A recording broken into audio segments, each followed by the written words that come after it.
Since running is one of those alternating single leg activities, as is most of life, we're now going to transition this into a single leg RDL.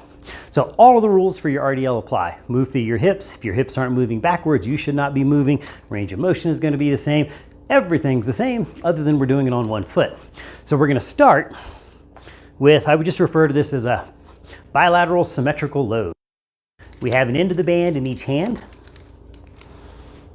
And then again, side view is going to tell you a little bit more. So from here, I'm going to drive my hips back. And if you need to, you can choke down. Like for me, I'd rather get a little more juice into this and then come up and get a good glute squeeze. So down, my hands are at about knee height, coming back up, good glute squeeze at the top.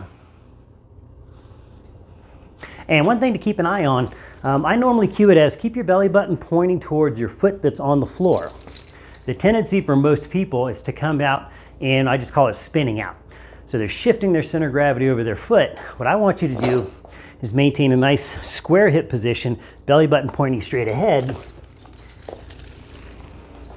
so that as we go through our hinge, we're nice and neutral at the hips instead of getting into this position where we spin out.